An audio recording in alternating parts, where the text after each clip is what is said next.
स्वागत है आप सभी का नई कहानी में। मेरा नाम किरण है। प्यार से मुझे मेरे गांव वाले छोटी सरदारनी कहकर पुकारते थे। मैं आपको अपनी कई सालों पुरानी कहानी सुनाना चाहती हूँ। जब मेरे पिताजी जिंदा थे, मैं अपने 3 भाइयों की इकलौती बहन थी। मेरी माँ तो मेरे जन्म के समय ही मुझे छोड़कर चली गई थी। उसके बाद मुझे मेरे पिताजी ने संभाला था। हम लोगों के पास बहुत सारी ज़मीन जायदाद हुआ करती थी, जो हमारे पूर्वजों के समय से हमारे पास थी। मेरे पिताजी एक बहुत ही सुलझे हुए इंसान थे, जिन्होंने पूरे गांव को अपनी मुट्ठी में किया हुआ था। ऐसा नहीं था कि मेरे पिताजी गांव वालों पर हुक्म चलाते थे, बल्कि वह गांव वालों की मदद किया करते थे। गांव का हर इंसान मेरे पिताजी के पास अपने मुद्दे लेकर आता था। पैसे से लेकर गांव के हर आदमी औरत के हक में मेरे पिताजी सही फैसला किया करते थे। मेरे पिताजी ने कभी भी अपने फैसले की वजह से किसी को निराश नहीं किया था। मेरे पिताजी को गांव के सारे ही लोग सरदार जी कहा करते थे और उनको पूरे गांव का सरदार माना जाता था। यही वजह थी कि मेरे पिताजी के फैसले के बिना गांव का एक पत्ता भी नहीं हिलता था। मेरे पिताजी का फैसला पत्थर की लकीर होता था। वो जो भी फैसला करते थे वो गांव और गांव के सारे ही लोगों के लिए बिल्कुल ठीक होता था। मैं जब जवान हुई तो पिताजी को मेरी शादी की बहुत फिक्र होने लगी थी। हम लोग जिस गांव में रहते थे वहाँ पर मनगढ़ंत रस्मों रिवाज वाला माहौल कुछ ज़्यादा ही था, लेकिन उस समय मुझे ज़्यादा समझ नहीं थी, इसलिए मुझसे मेरे पिताजी ने जैसा कहा था मैंने वैसा ही कर लिया था। मैं अपने घर की सबसे समझदार मेंबर थी, बिल्कुल अपने पिताजी पर गई थी। जबकि मेरे तीनों भाई मुझसे उम्र में बड़े थे, लेकिन उन्हें अपने पिता की ताकत का कोई अंदाज़ा नहीं था और ना ही वह हमारे पूर्वजों के रस्मों रिवाज के मुताबिक चलना चाहते थे। मेरे गांव में बड़े बड़े जमींदारों के घर से रिश्ते आने लगे थे और कुछ रिश्ते तो शहर से भी आए हुए थे। मैंने हमारे घर के पूरे माहौल को अच्छी तरह से संभाला हुआ था। पिताजी के बाद पिताजी की गद्दी को उनके बेटों को संभालना था, लेकिन मेरे तीनों ही भाई बहुत लापरवाह थे। सबसे बड़े भैया तो घर के और बाहर के मामलात में कोई दखल अंदाजी नहीं करते थे, जबकि दोनों छोटे भाई अपनी यारी दोस्ती में लगे हुए थे। पिताजी उन तीनों को बहुत समझाया करते थे, मगर वो बिल्कुल भी नहीं समझते थे। तीनों ही बहुत गैर जिम्मेदार थे। पिताजी की राजगद्दी की रक्षा वो लोग अच्छी तरह से नहीं कर सकते थे। मेरे पिताजी चाहते थे कि जिस तरह से उन्होंने गांव को अच्छी तरह से संभाला हुआ है, उसी तरह से उनके बेटे और आगे की पीढ़ी भी कुछ ऐसा ही करे। गांव का माहौल बिल्कुल भी बदलना नहीं चाहिए। जिस तरह गांव में मेरे पिताजी से सुख शांति फैली हुई है, इसी तरह से सुख शांति फैली रहे। मगर तीनों भाइयों की तरफ देखते हुए मेरे पिताजी बहुत ज़्यादा कंफ्यूज हो रहे थे, क्योंकि उनको यही लगता था कि एक दिन उनकी बेटी तो शादी करके अपने ससुराल चली जाएगी। बेटे गैर जिम्मेदार हैं तो फिर उनके बाद उनकी गद्दी को कौन संभालेगा, कौन गांव के लिए सही सही फैसला करेगा। फिर मेरे पिताजी ने एक निर्णय लिया और उन्होंने सोचा कि क्यों ना उनको अपनी बेटी की शादी अपने ही घर में किसी से करवा देनी चाहिए। इस तरह उनकी बेटी ना गांव से बाहर जाएगी और ना ही घर से बाहर जाएगी और उनकी गद्दी को भी अच्छी तरह से संभाल कर रखेगी। लेकिन इस बात से तो मैं भी हैरान थी कि घर में आखिर ऐसा कौन था जिससे मेरे पिताजी मेरी शादी करवाना चाहते थे। ये सच्चाई तो मेरे सामने तब खुलकर आई थी जिस दिन मेरी शादी होने वाली थी। पंडित जी को बुलाकर सारे इंतजाम करवा लिए गए थे। मुझे भी दुल्हन बना दिया गया था। बस अब रस्में होनी बाकी थी। मुझे दुल्हन बनाकर मंडप में लाया गया था। मंडप हमारे घर के बाग में बना था। मुझे बाग में लाने के बाद पता चला कि मेरी शादी किसी इंसान के साथ नहीं, बल्कि आम के पेड़ के साथ कर दी गई है, जो कि हमारे ही घर के बगीचे में मौजूद था। ये खबर सुनकर मैं दंग रह गई थी। मुझे विश्वास नहीं हो रहा था कि पिताजी मेरी शादी एक आम के पेड़ के साथ करवा रहे हैं। मैंने पिताजी से इस बात की शिकायत की और उनसे कहा कि आखिर आप ऐसा क्यों कर रहे हैं अपनी बेटी के साथ। तो वो कहने लगे कि बेटी, बुरा मत मानना, ये हमारे गांव की बहुत पुरानी रीत रह चुकी है। जो लोग अपनी बेटियों से जुदा नहीं होना चाहते और अपनी बेटियों को घर में ही रखना चाहते हैं, वो इसी तरह से अपनी बेटियों की शादी अपने घर में बने हुए किसी ऐसे पेड़ से करवाते हैं जो सबसे ज़्यादा फल देता हो। ये हमारे बगीचे का एक ऐसा पेड़ है जो सबसे ज़्यादा आम देता है, इसलिए हम तुम्हारी शादी इसके साथ करवा रहे हैं। इसके साथ शादी करने से तुम्हारी ज़िंदगी खुशहाल रहेगी, तुम इस घर में रहोगी और हम ये भी जानते हैं कि तुम हमारी गद्दी संभालने के लिए एक अच्छी और समझदार सरदारनी हो। अपने पिता सरदार की जगह तुम लोगी और इस गद्दी को संभालोगी। मैंने कहा, पिताजी, लेकिन मैं ऐसा कैसे कर सकती हूँ? मैं आपकी जगह नहीं ले सकती। पिताजी कहने लगे कि तुम जानती हो ना कि तुम्हारे तीनों भाई कितने लापरवाह हैं। मैं उन्हें अपनी जगह नहीं देना चाहता, जो कि हमारे पूर्वजों के समय से चलती आ रही है। तुम्हारे भाई तो कुछ नहीं जानते, उनको तो ये भी नहीं पता कि गांव के फैसले किस तरह से करने हैं। एक काम भी उनसे नहीं होता। मैंने देखा है कि तुम बिल्कुल मेरी तरह समझदार हो। मेरी गद्दी को तुमसे बेहतर कोई नहीं संभाल सकता। इस गांव को और मुझे तुमसे पूरी उम्मीद है कि तुम इस गांव का विकास करके रहोगी।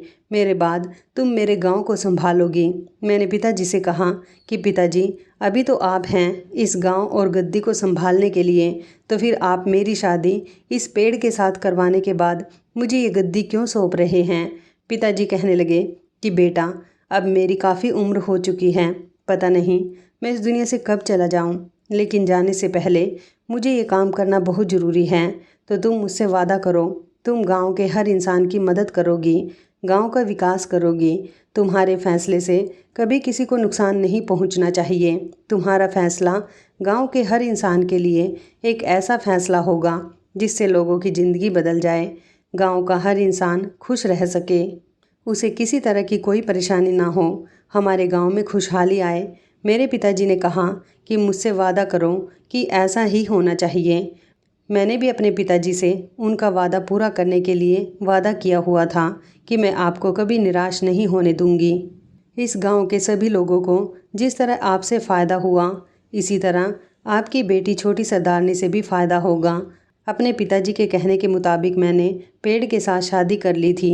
सारी रस्में हो चुकी थी और अब जो मैं इस घर में कभी इस घर की बेटी हुआ करती थी, अब इस घर की बेटी होने के साथ साथ यहाँ की बहू भी बन गई थी। मेरा रिश्ता इस पेड़ के साथ जुड़ गया था। जब तक मेरे पिताजी जिंदा रहे, उन्होंने गांव की सारी जिम्मेदारियों को अच्छी तरह से संभाला था, लेकिन अब वो बीमार रहने लगे थे और उन्हें गांव और गांव के लोगों की बहुत फिक्र होने लगी थी। मैंने उन्हें समझाया था कि सब कुछ ठीक हो जाएगा, आप फिक्र ना करें। मैं अपने पिताजी का बहुत ख्याल रखती थी, मगर फिर भी वो नहीं बच सके। मरने से पहले उन्होंने अपनी सारी ज़मीन जायदाद हम चारों बहन भाई के हवाले कर दी थी।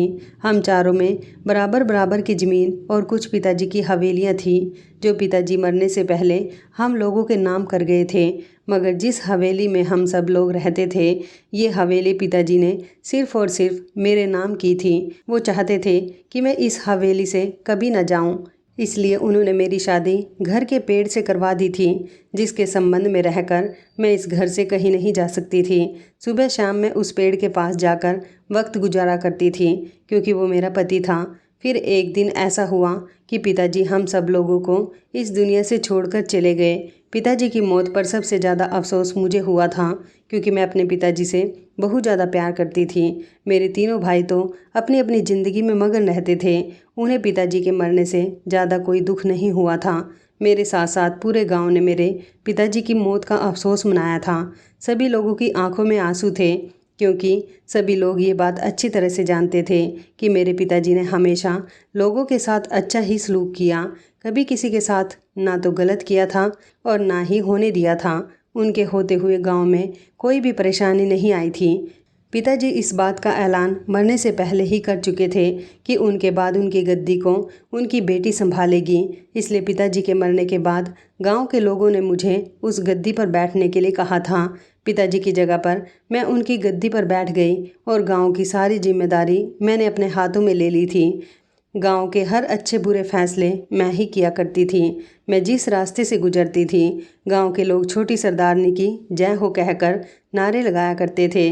जितना प्यार उन लोगों ने मेरे पिता को दिया था, उससे कई गुना ज़्यादा प्यार वो लोग मुझे दिया करते थे। मैं यही चाहती थी कि मैं अपने पिताजी की इज्जत को हमेशा बनाए रखूं। इसलिए मैंने गांव के लोगों की पिताजी की तरह ही मदद करनी शुरू कर दी थी। गांव में जो भी परेशानी होती लोग मेरे पास लेकर आने लगे थे। एक दिन मेरे पास एक लड़की आई थी जिसकी उम्र 16 साल थी। वो अभी शादी नहीं करना चाहती थी, लेकिन उसके माता पिता ने ज़बरदस्ती उसका रिश्ता गांव के ही एक लड़के के साथ तय कर दिया था। वो लड़की जब मेरे पास आई तो बुरी तरह से रो रही थी।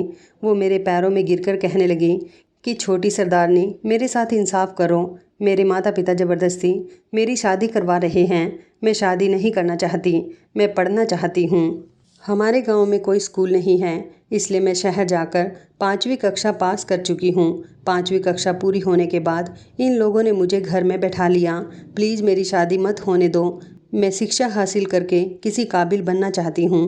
उस लड़की की बात सुनकर मुझे बहुत खुशी हुई थी कि वो अपनी शिक्षा के लिए इतनी सीरियस थी। फिर मैंने सोचा कि हमारे गांव में कोई स्कूल क्यों नहीं है। आज ये लड़की पढ़ने की डिमांड कर रही है तो और भी लड़कियों के दिल में शिक्षा हासिल करने की चाहत होगी।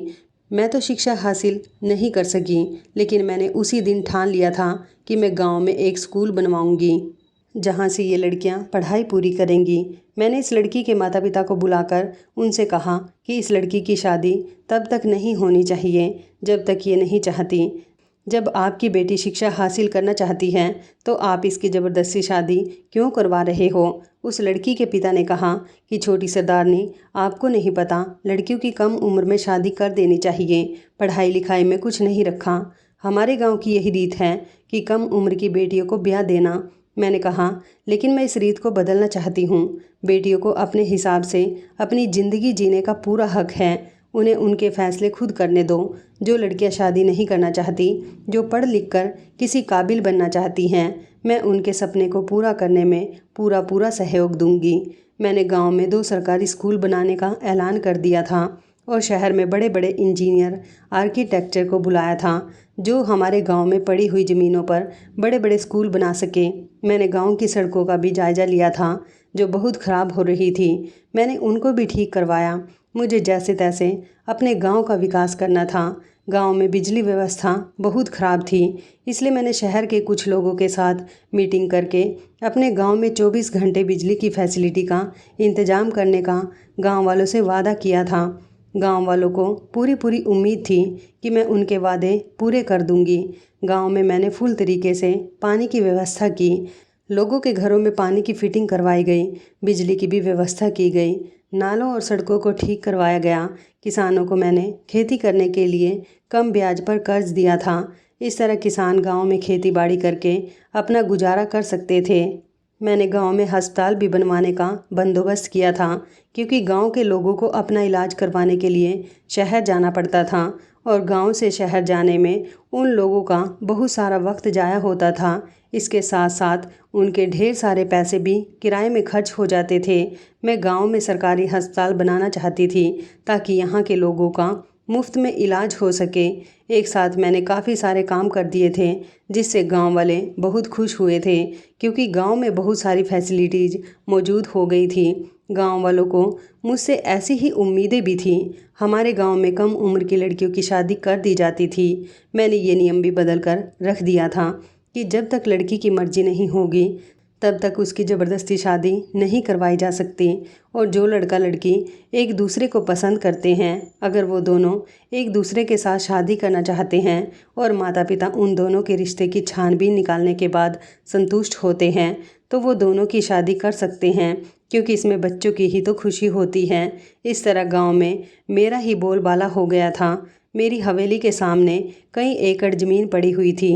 एक अस्पताल मैं अपनी हवेली के सामने ही बनाना चाहती थी, इसलिए मैंने उसको बनाने का ठेका भी दे दिया था। मेरे भाइयों को भी मेरा काम बहुत पसंद आ रहा था। वैसे तो लोगों को मेरे या पिताजी के किसी काम से कोई मतलब नहीं हुआ था, लेकिन जब गांव के सारे ही लोग उनसे छोटी सरदारनी की तारीफ़ किया करते थे तो वो लोग भी बहुत इम्प्रेस होते थे और गर्व से कहते थे कि वो हमारी ही बहन हैं। कुछ समय बाद ही गांव में अस्पताल बनने का काम शुरू हो गया था और धीरे धीरे हमारे गांव ने 2 साल के अंदर काफ़ी सारी तरक्की कर ली थी और गांव में हर तरह की फैसिलिटी मौजूद हो गई थी। मेरा अस्पताल बनाने वाला काम अभी अधूरा था, क्योंकि अस्पताल अभी बन रहा था। एक गांव के बीच में ही अस्पताल बनाया गया था। मैं चाहती थी कि एक अस्पताल मेरी हवेली के सामने भी बने, इसलिए मैंने वहाँ पर भी काम करवाना शुरू कर दिया था। अपनी हवेली के बाहर बाग में बैठकर मैं लोगों की गुहार सुनती थी। जिन लोगों को मेरी मदद चाहिए होती थी वो सुबह सवेरे ही मेरे घर के बाहर आकर खड़े हो जाते थे। मेरे जाते ही वो नारे लगाने शुरू कर देते थे और जब मैं बैठ जाती थी तो वो सब भी बैठ जाते थे और एक एक करके मुझे अपनी समस्या बताते थे। जिसको जो समस्या होती मैं उसको चुटकियों में हल कर देती थी, क्योंकि भगवान का दिया मेरे पास सब कुछ था, किसी चीज़ की कमी नहीं थी। जिसकी पैसे से मदद करनी होती उसकी पैसे से मदद कर दिया करती थी, और जिनके घर में लड़ाई झगड़ा होता तो उसे अपनी समझ और सूझबूझ के हिसाब से सुलझा दिया करती थी। मुझे अपनी गद्दी पर बैठे हुए 3 साल हो गए थे और इन 3 सालों में मैंने गांव को पूरी तरह से बदल कर रख दिया था। गांव के सब लोग गांव के विकास से बहुत ज़्यादा खुश हुए थे, क्योंकि ज़्यादातर अब सारे ही काम हमारे अपने ही गांव में होने लगे थे। अस्पताल बनने के बाद मैंने अस्पताल से जल्द ही शहर के बड़े बड़े डॉक्टरों को नौकरी पर रख लिया था, जो हमारे गांव के लोगों का अच्छे से इलाज कर सके। सरकारी स्कूल भी चालू हो गए थे, मोबाइल नेटवर्क भी चालू कर दिए गए थे। लोगों ने अपने घरों में टीवी लगवा लिए थे, जिससे डिश कनेक्शन भी हो गया था। पानी की समस्या भी दूर हो चुकी थी। लोगों ने अपने अपने घरों में पानी के कनेक्शन करवा लिए थे, जिसकी वजह से लोग अपने ही घर से पानी इस्तेमाल करते थे। उन्हें दूर नदी के किनारे पानी भरने के लिए जाना नहीं पड़ता था।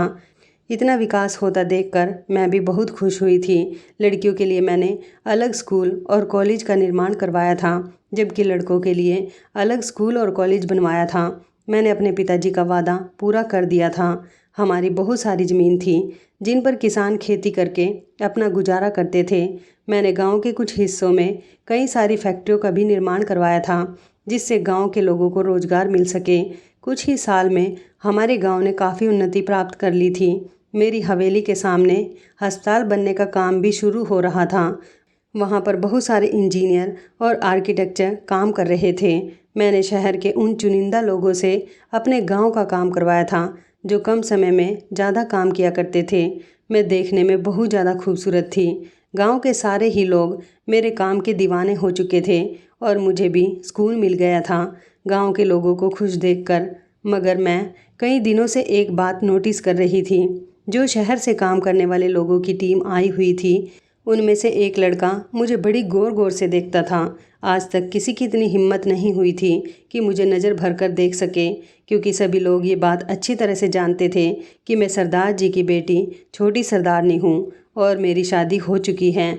इस शख्स की नज़रें मुझे अपने ऊपर पड़ती हुई बहुत बुरी लगती थी, क्योंकि मैं जब भी हवेली से बाहर किसी काम के लिए निकलती थी, ये मुझे अपना काम छोड़कर घूर घूर कर देखता था। रात के समय पर मैं सारी ही टीम को बुलाकर उनसे अस्पताल के निर्माण की सारी इन्फॉर्मेशन लिया करती थी, जिसमें ये लड़का भी मौजूद होता था, क्योंकि ये शहर से ही आया हुआ था। उस समय भी मुझे बड़े गौर गौर से देखता था, और जब भी मैं उससे कोई सवाल करती, वो एक अजीब ही दुनिया में खोया हुआ होता था। एक दिन मैंने उसको पर्सनली मिलने के लिए अपनी हवेली में बुलाया था। मैं उससे पूछना चाहती थी कि आखिर ये लड़का मुझे इस तरह से क्यों देखता है। जब वो मेरे कहने पर मुझसे मिलने के लिए आया तो मैंने उसे अपने सामने बैठने के लिए कहा। मैंने कहा, तुम जानते हो ना कि मैं कौन हूँ? तो वो कहने लगा कि जी, मैं जानता हूँ कि आप इस गांव की सबसे मशहूर हस्ती हैं, जिनको गांव वाले बहुत इज्जत देते हैं, और आपकी मर्जी के बिना तो इस गांव में पत्ता भी नहीं हिलता। इस गांव के लोगों के लिए आपने बहुत कुछ किया है, तभी तो गांव के सारे ही लोग आपके शुक्रगुजार हैं। हर किसी के मुंह से मैं आपकी तारीफ़ सुनता हूँ, लेकिन आपको देखने के बाद मुझे ये यकीन हो गया कि आप सच में तारीफ़ के काबिल हो। जितने अच्छे आप काम करते हो, भगवान ने उतना ही खूबसूरत आपको बनाया है। मुझे माफ़ करना छोटी सरदारनी जी, मैं ऐसा इंसान हूँ जो हर बात इंसान के मुंह पर ही बोलता हूँ। मुझे बातों को घुमा फिरा कर बोलना नहीं आता। आज अगर आपने मुझे पर्सनली बात करने के लिए बुलाया है तो मैं आपको ये बात बता देता हूँ कि मैं आपको बहुत पसंद करने लगा हूँ। उसकी बात सुनकर अचानक मेरी आंखों में खून खोल उठा था। मैंने कहा था कि तुम जानते हो कि तुम्हें इस बात की सज़ा क्या मिल सकती है? सज़ा में तुम्हारी जान भी जा सकती है। तो वो कहने लगा कि मुझे मरने का कोई गम नहीं है। अगर आप मुझे अपने हाथों से मार दो मैंने कहा, तुम कैसी बातें कर रहे हो? पागल हो गए हो क्या? तुम शहर के लोग हमारे गांव के माहौल को ख़राब करना चाहते हो और तुम्हारी नज़र भी मुझ पर आ गई है। हम तुम्हारी आंखें निकलवा सकते हैं। तो वो कहने लगा कि मैंने कहा ना आपसे छोटी सरदारनी, जो आप करना चाहती हैं वैसा कर दीजिए, मगर मैं आपको पसंद करने लगा हूँ, आपसे शादी करना चाहता हूँ। मुझे आपकी ये ज़मीन जायदाद दौलत कुछ नहीं चाहिए, बस आपका साथ चाहिए, क्योंकि मैंने अपनी सारी ज़िंदगी में इतनी खुददार और खूबसूरत लड़की कहीं नहीं देखी। हमारे शहर की लड़कियां ज़्यादा से ज़्यादा नौकरी करती हैं, पुलिस, डॉक्टर या फिर वकील बन जाती हैं, मगर आप जैसी लड़की मैंने आज तक नहीं देखी, जो इतनी कम उम्र होने के बावजूद भी एक राजगद्दी को संभाल रही है और पूरे गांव का विकास कर रही है। आप जैसी इंटेलिजेंट लड़की शायद ही दुनिया में कहीं पर हो सकती है और मैं आपको अपनी पत्नी बनाना चाहता हूँ। क्या आप मुझसे शादी करेंगी? मैं जानता हूँ कि ये बात मुझे आपसे नहीं कहनी चाहिए, आपकी और मेरी क्या बराबरी है, लेकिन मुझे आपके साथ किए गए एक अंधविश्वास के बारे में पता चला है, जो मैं आपको बताना चाहता हूँ। ये एक बहुत बड़ा अंधविश्वास है। इतना समझदार होते हुए आप लोगों की ऐसी मनगढ़ंत बातों में कैसे आ सकती हैं? मैंने कहा, तुम क्या कहना चाहते हो? क्या मतलब है तुम्हारा? तो वह कहने लगा कि मुझे पता चला है कि आपकी शादी किसी पेड़ के साथ करवाई गई है। मैं काफ़ी दिनों से आपसे बात करने की तलाश में था, मगर आपसे बात करने की मेरी हिम्मत नहीं हो रही थी। जिस दिन से मैंने आपको देखा है, आप मेरे सपने में आती हो। बार बार आपका चेहरा मेरी आंखों के सामने घूमता है, मगर मैंने फैसला कर लिया है कि मैं आपको अपनी किस्मत में लाकर ही रहूँगा। मैंने गांव के कई लोगों के मुंह से ये सुना कि आप शादीशुदा हो। मैंने सोचा कि मुझे पीछे हट जाना चाहिए। आपकी और मेरी कोई बराबरी भी नहीं है और आप कभी भी मुझसे शादी के लिए तैयार नहीं होंगी। लेकिन जब मुझे पता चला कि आपकी शादी किसी इंसान के साथ नहीं बल्कि एक पेड़ के साथ करवाई गई है, तो मैंने सोच लिया कि मैं आपके दिल से यह अंधविश्वास निकाल कर रहूँगा। किसी पेड़ के साथ शादी करने के बाद आप अपनी सारी ज़िंदगी उसके नाम पर नहीं कर सकती। हर इंसान को हमसफ़र की ज़रूरत होती है और मुझे लगता है कि मुझसे बेहतर हमसफ़र आपके लिए कोई नहीं हो सकता। मैं जानता हूँ कि मैं एक मामूली सा आर्किटेक्चर हूँ, मगर अपनी हैसियत से ज़्यादा का ख्याल रखूँगा। मैंने इस दुनिया में कभी कुछ नहीं चाहा, मेरे माता पिता भी नहीं हैं, लेकिन जब से आपको देखा है तो बस दिल यही कहता है कि मैं आपको हर पल देखता रहूं। मैंने कहा, तुम होश में तो हो? क्या कह रहे हो? वो कहने लगा कि आपको देखकर तो मैं सारे होश खो बैठा हूँ। उसकी बातें मुझे कुछ समझ नहीं आ रही थी, इसलिए मैंने अपने 2 नौकरों को बुलाया और उनसे कहा कि इसे उठाकर बाहर फेंक दो। वो लोग जैसे ही उस लड़के के करीब गए तो वह कहने लगा कि मुझे हाथ भी मत लगाना, मैं खुद यहाँ से जा रहा हूँ। वो कहने लगा कि एक बार सोचना ज़रूर कि मैं क्या कह रहा हूँ। सारी ज़िंदगी आप इस पेड़ के साथ नहीं गुजार सकती। इंसान को ज़िंदगी गुजारने के लिए किसी दूसरे इंसान के साथ की ज़रूरत होती है और आपको मुझसे बेहतर साथी कोई नहीं मिलेगा। मैंने नौकरों को घूर कर देखा तो वो दोनों उसका हाथ पकड़कर उसे हवेली से बाहर ले गए थे, मगर उसके जाने के बाद मैं किसी गहरी सोच में चली गई थी और सोचने बैठ गई थी कि इस लड़के के अंदर इतनी हिम्मत कैसे आई कि ये मेरी ही हवेली में घुसकर मुझसे इतनी बड़ी बड़ी बातें कह सके। ये लड़का तो सच में बहुत खुददार है। इस जैसा हिम्मत वाला लड़का मैंने आज तक नहीं देखा था। फिर मैंने सोचा कि इस पर जब 1-2 बार मेरे नौकरों की मार पड़ेगी तो खुद इसके दिमाग से मोहब्बत का भूत उतर जाएगा। ये बात सोचकर मैंने अपना सर झटक दिया था। अस्पताल में काम करते हुए देखा तो फिर वो मुझसे बात करने के लिए आया और कहने लगा कि आपने मेरे बारे में क्या सोचा है छोटी सरदारनी जी। मैंने कहा, तुम चाहते हो कि मैं तुम्हें गांव से धक्के मारकर निकाल दूं? तुम नहीं जानते कि मेरे एक इशारे पर गांव वाले तुम्हारी धज्जियां उड़ा देंगे। तो फिर तुम ऐसी हरकत ना करो जिसकी वजह से मुझे कोई गलत फैसला करना पड़ जाए। तो वो कहने लगा कि मुझे उन लोगों के हाथ की मार नहीं खानी है। अगर आप ऐसा ही चाहती हैं कि मैं इस गांव से चला जाऊं तो फिर मैं चला जाऊंगा, लेकिन आप ये खुद बात सोचिए कि आपके पिता आपके साथ बहुत गलत करके गए हैं। किसी पेड़ के साथ शादी पॉसिबल है क्या? ऐसा नहीं हो सकता। मैंने कहा, मेरे पिता के फैसले को गलत बताने की तुम्हारी हिम्मत कैसे हुई? अभी मैं उसे इस बात के बारे में बात कर ही रही थी कि मेरे बड़े भैया वहाँ पर आ गए और उन्होंने पूछा कि क्या हुआ है, इससे किस बारे में बात कर रही हो? मैंने अपने भाई को बता दिया कि ये मुझसे शादी करने के ख्वाब देख रहा है। मेरे तीनों ही भाइयों ने इस लड़के को इतना मारा था कि उसके शरीर से खून निकलने लगा था। ये अधमरा हो चुका था। मैंने अपने भाइयों को इशारा किया कि इसकी जान नहीं जानी चाहिए, बस इसे अकल आ जाए। मेरे भाइयों ने अपना हाथ रोक लिया था। मैंने उसे कहा था कि कल से यहाँ तुम्हें काम पर आने की ज़रूरत नहीं है। तुम नहीं जानते कि तुमने कितनी बड़ी गुस्ताखी कर दी है, जिसकी कोई माफ़ी नहीं है। वो गांव से तो चला गया था। मुझे लगा कि उसके दिलो दिमाग से मोहब्बत का जुनून भी उतर गया होगा, लेकिन फिर मेरे दिमाग में धीरे धीरे यही बात आने लगी कि एक दिन मेरे भाइयों की भी शादी हो जाएगी। वो अपने परिवारों के साथ खुश रहेंगे, उनके बच्चे होंगे, लेकिन मैं किसके सहारे अपनी ज़िंदगी गुजारूंगी। मेरे तो माता पिता भी इस दुनिया में नहीं हैं। एक तरह से ये लड़का बिल्कुल ठीक कह रहा है। फिर मैंने इस बात को अपने दिमाग से निकालने की कोशिश की। सोचा कि नहीं नहीं, मुझे ऐसा नहीं करना चाहिए। मेरे पिताजी मेरी शादी इस गांव की देखरेख करने के लिए पेड़ के साथ इसलिए करवा कर गए हैं ताकि मैं कहीं और ना जा सकूं और अपनी हवेली की और अपने गांव के लोगों की देखरेख कर सकूं। मुझे उस लड़के की बातों में नहीं आना चाहिए। मैंने इस बात को इग्नोर कर दिया था। अगले दिन मैं अपनी गाड़ी में बैठकर शहर जा रही थी। तब अचानक कुछ लोगों ने मुझ पर हमला कर दिया। ये पड़ोस के गांव के लोग थे जो मेरे गांव के इतना विकास करने पर मुझसे जल रहे थे, क्योंकि पहले भी वो मेरे पिताजी के दुश्मन रह चुके थे। उन लोगों ने मेरे गार्ड्स को मारना शुरू कर दिया। गार्ड्स मेरी रखवाली कर रहे थे, तभी अचानक गुंडों ने आकर मेरे गार्ड्स पर हमला कर दिया था।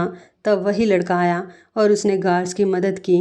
इससे पहले वो लोग मुझ तक पहुंचते, उसने उन गुंडों को मारना शुरू कर दिया और मुझ तक पहुंचने ही नहीं दिया। उसकी इतनी हिम्मत मुझे बहुत पसंद आई थी। उस दिन तो वो मेरी मदद करने के बाद वहाँ से चला गया था, लेकिन 2 दिन के बाद वो फिर से गांव आया था और उसने मेरे आगे हाथ जोड़कर यही कहा था कि छोटी सरदारनी, तुम अपने साथ बहुत गलत कर रही हो। तुम सबके बारे में सोचती हो, मगर तुमने कभी अपने बारे में नहीं सोचा। ये सोचो कि एक बेजान चीज़ तुम्हारे साथ सारी ज़िंदगी कैसे गुजार सकती है। ये पेड़ है, क्या ये तुमसे बातें कर सकता है? क्या ये तुम्हारे सुख दुख का साथी बन सकता है? क्या ये तुम्हारी बीमारी में तुम्हारा साथ दे सकता है? ऐसा नहीं हो सकता ना।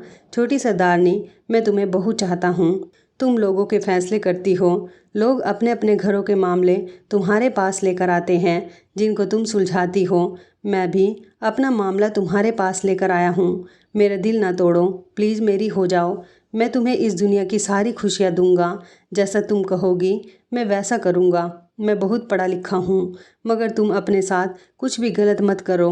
तुम अपनी आने वाली ज़िंदगी को अपने हाथों से तबाह कर रही हो। मैंने उससे कहा था कि 2 दिन पहले जब तुमने हमारी मदद की थी, उसके लिए तुम्हारा बहुत बहुत शुक्रिया, मगर तुम हमें मजबूर मत करो कि हम तुम्हारे लिए कोई गलत फैसला करें। वो मेरी बात नहीं मान रहा था, मेरे आगे बहुत गिड़गिड़ा रहा था। मुझे उसकी बातें बिल्कुल भी पसंद नहीं आई और इसलिए मैंने आज भी उसे नौकरों से कहकर हवेली से बाहर निकलवा दिया था। और फिर 2-3 दिन तक वो वापस नहीं आया। फिर कई दिन बाद वो वापस आ गया था। अब तो गांव वाले भी उससे बहुत तंग आने लगे थे, क्योंकि वो ये बात देख रहे थे कि ये उनकी छोटी सरदारनी को परेशान कर रहा है। इसलिए वो लोग उसे गांव में घुसने से पहले ही उसके साथ मारपीट किया करते थे।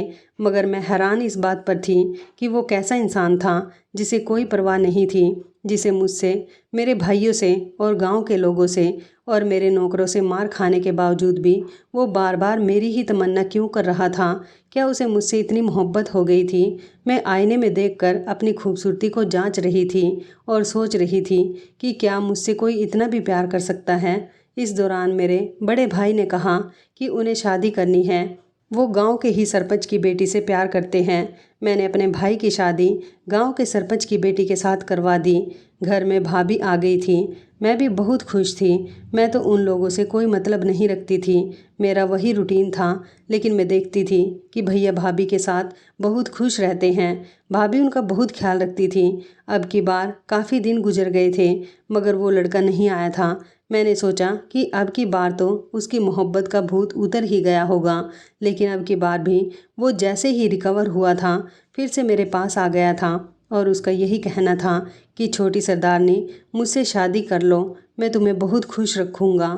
मगर इस बार मुझे अपनी भाभी के तेवर बिल्कुल भी पसंद नहीं आए थे, क्योंकि जब वो लड़का मेरी हवेली पर ये बात करने के लिए आया था तो भाभी ने मुझ पर इल्ज़ाम लगाने की कोशिश की थी। भाभी कहने लगी कि गांव के सारे लोगों को तुमने अपनी मुट्ठी में किया हुआ है। गांव के मामले निपटाते निपटाते तुम अपना मामला ही फिट कर बैठी हो। क्या तुम्हारे पिताजी ने तुम्हें यही संस्कार दिए थे? भाभी को देखकर भैया भी उनकी ही बातें करने लगे थे। अब मुझे ये बात रियलाइज़ हुई थी कि कोई अपना नहीं होता। इस लड़के का नाम अमित था। मैंने उस दिन भी उसे अपने नौकरों से धक्के दिलवाकर गांव से बाहर करवा दिया था। अगले दिन फिर से जब वो गांव आया तो गांव वालों ने उसे बुरी तरह से मारा था। आज तो इतना बुरा मारा था कि गांव वालों ने फैसला ही कर लिया था कि आज वो उसे जान से मारकर उसकी लाश को नदी में फेंक देंगे। वो बार बार यही कहता था कि मैं छोटी सरदारनी को ऐसी ज़िंदगी गुजारने नहीं दे सकता। छोटी सरदारनी के पास जब तक रुपया पैसा है तब तक वो गांव और गांव का विकास कर रही है, लेकिन उन्हें अपनी कोई फिक्र नहीं है। आने वाला समय उनके लिए बहुत बुरा होगा। आने वाले समय में उनका कोई अपना नहीं होगा। मैं इसलिए उन्हें अपनाना चाहता हूँ ताकि मैं उनकी मेहनत का फल उन्हें दे सकूँ। जब मुझे नौकर ने आकर बताया कि गांव वालों ने आज उसे बहुत मारा है और वो लोग उसको लेकर नदी के किनारे जा रहे हैं उसे फेंकने के लिए, तो मैं जल्दी से नदी की तरफ पहुंची और वहां जाकर मैंने उन लोगों को उसे फेंकने से मना किया और उसका डॉक्टर से इलाज करवाया, क्योंकि सब लोग यही समझते थे कि ये मेरे पीछे पड़ गया है। कुछ दिन बाद जब वो ठीक हुआ तो मैंने उसे कहा कि तुम सिर्फ मुझे ही क्यों चाहते हो? तुम्हारे शहर में लड़कियां ख़त्म हो गई हैं क्या? तो वो कहने लगा कि छोटी सरदारनी, ऐसी बात नहीं है। मैं तो सिर्फ इतना चाहता हूँ कि आपके गांव से ये मनगढ़ंत रस्म रिवाज ख़त्म हो जाए जो कई साल पहले हुआ करते थे। मेरी बुआ की शादी कई सालों पहले इस गांव में हुई थी। मेरे फूफा जी उन्हें एक दिन अचानक छोड़कर चले गए थे। मेरी बुआ अपनी ससुराल छोड़कर ना जाए इसलिए उनके ससुराल वालों ने उनकी शादी मेरे फूफा की तलवार के साथ करवा दी थी ताकि वो अपनी ज़िंदगी उस तलवार के साथ गुजार दें। मगर धीरे धीरे सारे ही ससुराल के लोग बदल गए। बुआ जी का साथ देने वाला कोई भी नहीं बचा था। फूफा जी के बाद सब लोग उन्हें बुरा भला कहते थे। सारी ज़िंदगी मेरी बुआ ने तलवार के साथ गुजार दी, मगर फूफा जी कभी लौटकर वापस नहीं आए। एक दिन अपनी अकेली ज़िंदगी से तंग आकर बुआ ने वही तलवार अपने पेट में घोंप ली और वो इस दुनिया को छोड़कर चली गई। मैं नहीं चाहता कि जिस तरह मेरी बुआ इस मनगढ़ंत रिवाज का शिकार होकर इस दुनिया से चली गई, मैं नहीं चाहता कि आने वाले समय में आप भी अपने साथ कुछ गलत कर बैठो। मैं आपको पसंद करता हूँ, आपसे प्यार करता हूँ और आपको अपनाना चाहता हूँ। अगर आपको लगता है कि मुझे आपकी दौलत से मतलब है तो आप चाहो तो खाली हाथ मेरे पास आ सकती हो। मैं एक होनहार आर्किटेक्चर हूँ, महीने में अच्छा खासा कमा लेता हूँ। मैं आपको आपकी उम्मीद से ज़्यादा बेहतर ज़िंदगी दूंगा। वो पेड़ आपका पति नहीं है। ये बात आप अपने दिल से निकाल क्यों नहीं देती? मैंने कहा, लेकिन मेरे पिताजी ने उसके साथ मेरी शादी करवाई थी और कहा था कि तुम इस तरह हमारे गांव और हमारे घर की हिफाजत करोगी, हमारी इज्जत पर कभी कोई दाग नहीं आने दोगी और तुम्हारी शादी हवेली के ही पेड़ से हो जाएगी तो तुम यहाँ से कहीं नहीं जा सकती। तो वो कहने लगा कि आप अपनी गद्दी संभाले रखिए, लेकिन अपने दिल से ये ख्याल निकाल दीजिए कि वो पेड़ आपका पति है। मैं आपके लिए अपनी जान भी दे सकता हूँ। मैं यहाँ पर एक बार क्या 100 बार आऊँगा। मुझे आपके गांव वालों से कोई डर नहीं लगता। बस मैं आपको सिर्फ यही समझाना चाहता हूँ कि आप इस मनगढ़ंत रिवाज का शिकार ना हो। अमित की बातें सुनकर मैं अस्पताल से उठकर आ गई थी और अपने कमरे में बैठकर यही सोचने लगी थी कि एक तरह से अमित बिल्कुल ठीक कह रहा है। पेड़ एक बेजान चीज़ है जिसके साथ मैं अपनी सारी ज़िंदगी तो नहीं गुजार सकती। मेरे बड़े भैया भाभी के आने के बाद इतने बदल गए हैं तो फिर बाकी के दोनों भाई भी बदल जाएंगे। इन लोगों के बच्चों की शादियां होंगी, इनका परिवार आगे बढ़ेगा, मगर मेरा परिवार कहाँ होगा? मैं तो अकेली ही रहूँगी। पिताजी ने मेरी शादी इस घर में सिर्फ इसलिए की थी कि मैं उनकी गद्दी को और उनके पूर्वजों के रस्म रिवाज को और उनके ख़ानदान के निर्णयों को सूझबूझ से चला सकूं। मैं ऐसा तो अपनी शादी के बाद भी कर सकती हूँ। धीरे धीरे मेरे दिमाग में ये बात आने लगी थी कि मेरे पिता ने मेरी एक पेड़ के साथ शादी करवाकर मुझे इस जिम्मेदारी में बांध दिया है ताकि मैं यहाँ से कहीं और ना जा सकूँ। मैं बहुत परेशान रहने लगी थी। जब मेरे सबसे छोटे भाई ने मुझे परेशान देखा और उन्होंने कहा कि तुम क्यों परेशान हो छोटी सरदारनी। तो मैंने उन्हें सारी बात बताई।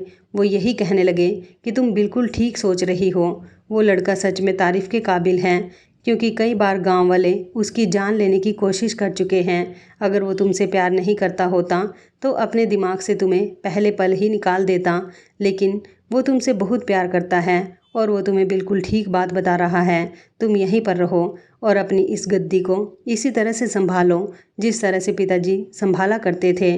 तुमने गांव का विकास काफ़ी हद तक कर दिया है। शायद तुम्हारी जगह हम तीनों भाइयों में से कोई भी ऐसा नहीं कर सकता था। गांव के बहुत सारे लोगों की दुआएं तुम्हारे साथ हैं। तुम सारी ज़िंदगी अकेली मत रहना, क्योंकि इंसान की जवानी के बाद उसको बुढ़ापा भी आता है। जवानी में सब लोग साथ होते हैं, मगर बुढ़ापे में कोई साथ नहीं होता। वो समय इंसान के लिए सबसे कठिन समय होता है, जब उसे अपने अपनों की ज़रूरत होती है।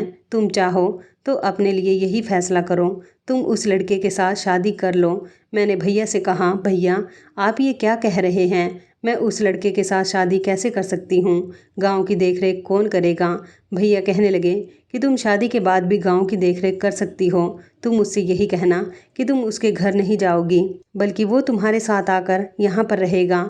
अगर वो इस शर्त पर राजी हो जाता है तो तुम उसके साथ शादी कर लेना। भैया की बात मेरे दिमाग में आ गई थी कि भैया क्या कहना चाह रहे हैं। इस तरह मेरे पिता की बात भी कायम रहेगी, मैं यहाँ से जाऊँगी भी नहीं और मेरी अमित के साथ शादी भी हो जाएगी। मैंने जब उसे इस बारे में बताया तो वो मुझसे शादी करने के लिए तैयार हो गया था और उसने कहा था कि मैं खुददार इंसान हूँ, मैं सिर्फ आपको पाना चाहता हूँ, मुझे आपकी दौलत से कोई मतलब नहीं है।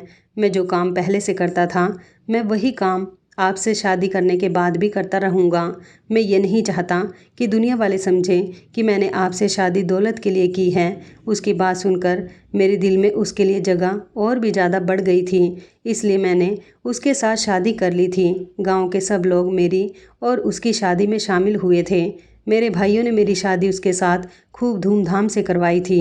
मेरे इस फैसले पर मेरे तीनों भाई भी बहुत खुश हुए थे और उन्होंने खुशी खुशी मुझसे यही कहा था कि तुमने गांव का बहुत विकास किया है, बहुत मेहनत की है तुमने ये सब कुछ करने के लिए, इसलिए तुम सारी जायदाद की हकदार हो। मेरे तीनों भाइयों ने फैसला किया था कि वो ये हवेली जो मेरे नाम पर है उसमें मैं अपने पति के साथ रहूं, जबकि वो लोग अपने अपने हिस्सों में चले जाएंगे। तीनों भाई मेरे घर से चले गए थे और मैं हवेली में अपने पति के साथ रहने लगी। अमित ने मेरी ज़िंदगी में कभी कोई कमी नहीं आने दी थी। अपनी मेहनत की कमाई से उसने मेरे साथ कंधे से कंधा मिलाकर गांव का विकास किया था। मुझे खुशी थी कि मेरा हमसफ़र एक अच्छा इंसान बना। अमित ने मेरी बहुत मदद की और आज पूरे 17 साल बाद हमारा गांव किसी शहर से कम नहीं लगता। अमित और मैं एक दूसरे के साथ बहुत खुश हैं और आज भी मैं मेरे पिता का वादा पूरा कर रही हूँ और गांव से मैंने सारी मनगढ़ंत रस्मों को ख़त्म कर दिया है। जिस पेड़ को मैं अपना पति मानती थी, अमित से शादी करने के बाद मुझे पता चला कि मैं भी समझदार होने के बावजूद एक बेवकूफ़ी का शिकार बनी हुई थी। मैं अब अपने पति के साथ खुशी खुशी ज़िंदगी गुजार रही हूँ और आज इतने सालों के बाद मुझे अपने गांव को इतना खूबसूरत और अच्छा देखकर बहुत खुशी होती है। तो दोस्तों, आपको ये कहानी कैसी लगी?